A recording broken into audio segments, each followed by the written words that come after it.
नमस्ते दोस्तों, स्वागत है आपका हमारे चैनल STH में। आज हम आपको अमेरिका के बारे में कुछ रोचक और महत्वपूर्ण जानकारी देंगे। अगर यह जानकारी आपको पहले से ही पता थी तो कृपया करके हमें कमेंट्स बॉक्स में लिख के ज़रूर बताएं।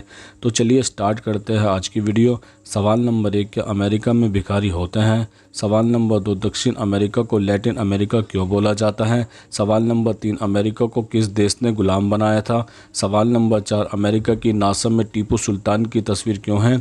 सवाल नंबर 5, अमेरिका में लोग मंगलवार के दिन ही वोट क्यों देते हैं? सवाल नंबर 6, अमेरिका में गरीब लोग क्या खाते हैं? और सवाल नंबर 7, क्या अमेरिका में भी हिंदू लोग मौजूद हैं? आपके द्वारा पूछा जाने वाला सवाल नंबर 1, क्या अमेरिका में भी भिखारी होते हैं? दरअसल दुनिया के सबसे धनी देश अमेरिका के हर प्रांत में आपको भिखारी भीख मांगते दिखाई पड़ जाएंगे, लेकिन यह भिखारी गरीबी आदि व्यवस्था की उपज न होकर अपनी चाह है, या इसे यूं कहें कि अपनी निजी जिंदगी है। अमेरिका में भिखारी को अकेले अथवा 4-5 लोगों के समूह में मॉल, रेलवे प्लेटफॉर्म और भीड़ भरे बाजार के किसी कोने में हाथ में गिटार एवं अन्य वाद्य यंत्र लिए गाते बजाते देख सकते हैं। इन भिखारियों में अपनी ज़िंदगी जीने का तरीका इतना निराला है कि किसी को मदिरापान की लत भी है तो वह भी एक स्लेट पर मोटे अक्षरों में लिखने में कतई संकोच नहीं करेगा कि उसे मदिरापान के लिए पेनी या डॉलर की दरकार है। क्वेश्चन नंबर 2, दक्षिणी अमेरिका को लैटिन अमेरिका क्यों बोला जाता है? दरअसल दक्षिणी अमेरिका में स्पेनिश और पुर्तगाली भाषा अधिक से अधिक बोली जाती हैं। कुछ लोग फ्रेंच भी बोलते हैं, लेकिन अगर देखा जाए तो अधिकतर भाषा लैटिन भाषा से उत्पन्न हुई हैं। इसलिए दक्षिणी अमेरिका को लैटिन अमेरिका कहते हैं, क्योंकि दक्षिणी अमेरिका में बोली जाने वाली भाषा लैटिन भाषा से विकसित हुई है। क्वेश्चन नंबर 3, अमेरिका को किस देश ने गुलाम बनाया था? दरअसल अमेरिका यूरोप का गुलाम रह चुका है। आपको जानकर यह आश्चर्य होगा कि अमेरिका में रह रहे लोग अमेरिकी नहीं हैं, बल्कि काले लोग अमेरिकी हैं। अमेरिकी मूल रूप से आदिवासी हुआ करते थे और जंगल ही उनके लिए सब कुछ था। कभी लालची यूरोपी अपनी बड़ी बड़ी जहाज़ों में उनके लिए बड़े बड़े झूठे सपने लेकर आए, जैसा कि भारत के साथ हुआ था, और उनके ऊपर कब्जा कर लिया। यूरोप में भी टैपरेन ग्रेसलैंड है और अमेरिका में भी, इसलिए उनके लिए यहाँ रहना काफ़ी सुगम भी हो गया था। यूरोप के सभी नकारे अनाथ बेरोजगार लोग यहाँ पर सस्ते दर में मिलने वाली ज़मीन लेकर उसमें खेती करने लगे और काफ़ी अमीर भी हो गए थे, और उनकी ज़मीन को अपना कहकर उन पर राज करने की कोशिश करने लगे और उन्हें नीचा दिखाने लगे। वह उन्हें असभ्य और जंगली तक कहते थे।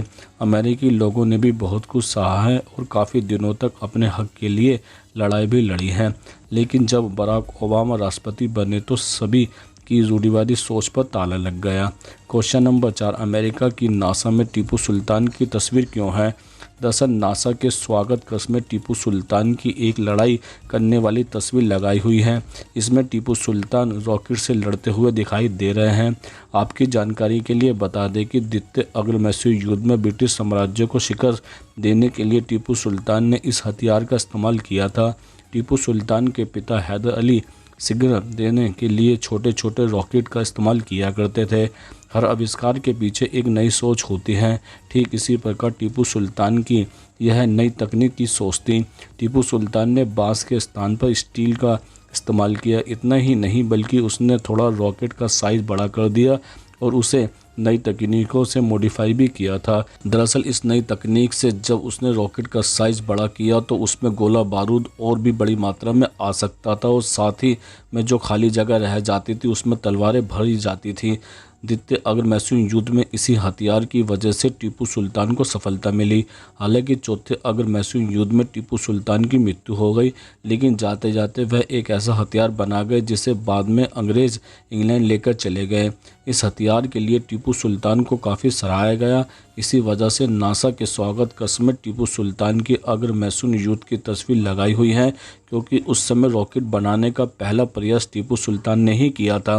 क्वेश्चन नंबर 5, अमेरिका में लोग मंगलवार के दिन ही वोट क्यों देते हैं? दरअसल हमारे भारत में चुनाव के लिए कोई खास दिन निर्धारित नहीं किया गया है, लेकिन बहुत कम लोगों को यह बात पता है कि अमेरिका में आम चुनाव नवंबर माह के पहले सोमवार के अगले दिन अर्थात मंगलवार को ही रखे जाते हैं। इस दिन को अमेरिका में इलेक्शन डे के नाम से भी जाना जाता है। 1845 में अमेरिकी कांग्रेस ने एक बिल पारित किया जिसके अनुसार सभी राज्यों में आम चुनाव नवंबर के पहले सोमवार के पहले दिन रखे जाएंगे। ऐसा इसलिए किया गया था क्योंकि अमेरिका में नवंबर माह के आरंभ में फसल तैयार हो चुकी होती है और उतनी अधिक ठंड नहीं होती है, जिससे मतदान प्रभावित भी नहीं होता है। अब हम आपको बताते हैं कि मंगलवार का दिन ही क्यों चुना गया। दरअसल उस समय अमेरिका एक कृषि प्रधान देश था और किसान रविवार को खेतों में काम करने के बाद सोमवार को यात्रा करते थे। ऐसे में सोमवार को चुनाव कराने से मतदान प्रभावित होता था। बुधवार को अनाज की मंडियां खुलती थी जिसमें किसान अनाज बेचने जाता था, इसलिए बुधवार का दिन भी उपयुक्त नहीं था। वीकेंड में लोग चर्च जाते थे, इसलिए वीकेंड में भी चुनाव नहीं रख सकते थे। इस प्रकार यह निष्कर्ष निकाला गया कि मंगलवार का दिन सबसे उपयुक्त है और तभी से नवंबर के पहले सोमवार के बाद का मंगलवार इलेक्शन डे निर्धारित कर दिया गया था। तब से यह प्रथा अभी तक चलती हुई आ रही है। क्वेश्चन नंबर 6, अमेरिका में गरीब लोग क्या खाते हैं। दरअसल अमेरिका में गरीब लोग मोटे मिलेंगे, भारत में आपको अमीर लोग मोटे मिलेंगे। वास्तव में भारत और अमेरिका के बीच में यह भी अंतर होता है कि अमेरिका में जो वर्ग पैसे वाला है वह अपने खाने की वस्तुएं वो खरीदता है जो कोलेस्ट्रॉल फ्री और स्वास्थ्य में ज़्यादा उत्तम होती हैं। गरीब आदमी को वहाँ खाने के लिए वसायुक्त वस्तुएं आसानी से और सस्ती भी मिल जाती हैं। गरीब लोगों के खाने में वहाँ बर्गर, वेफर जिसमें मुख्य रूप से बीफ मिला होता है। विश्व की सबसे बड़ी पेय उत्पादक कंपनियां जैसे कोका कोला व पेप्सी अमेरिकन है, लिहाजा इन दोनों ही कंपनियों के बीच में अपने अपने बाजार को लेकर गलाकाट प्रतियोगिता चलती है और यह अपने ग्राहकों को रिझाने के लिए तरह तरह के हथकंडे अपनाते हैं। इन दोनों ही कंपनियों के पेय पदार्थ अमेरिका में थोड़े पैसे में अधिक मात्रा में मिल जाते हैं, किंतु शुगर की अधिकता के कारण यह मोटापा भी लाती है। क्वेश्चन नंबर 7, क्या अमेरिका में भी हिंदू लोग मौजूद हैं। जी हाँ, अमेरिका में भी हिंदू मौजूद हैं क्योंकि वहाँ बहुत से मंदिर स्थित हैं। अमेरिका में हिंदुओं के अलावा मुस्लिम, सिख भी रहते हैं, लेकिन वहाँ उपरोक्त धर्मों के लोगों को हेट क्राइम, नस्ली भेद का सामना करना पड़ता है। हाल ही में अमेरिका के केंटकी स्टेट में एक हिंदू मंदिर में तोड़फोड़ तथा मूर्तियों की भी तोड़फोड़ की खबर थी। वहाँ उपरोक्त धर्म अल्पसंख्यक माने जाते हैं। तो दोस्तों, आज हमने आपको अमेरिका के बारे में कुछ रोचक और महत्वपूर्ण जानकारी दी है। अगर आप भी हमसे किसी विषय में जानकारी लेना चाहते हैं तो कमेंट्स बॉक्स में लिखकर पूछ सकते हैं, हम वो जानकारी देने की पूरी कोशिश करेंगे। अगर ये वीडियो आपको पसंद आई हो तो उसको लाइक करें, कमेंट्स करें, ज़्यादा से ज़्यादा शेयर करें और हमारे चैनल को सब्सक्राइब जरूर करें।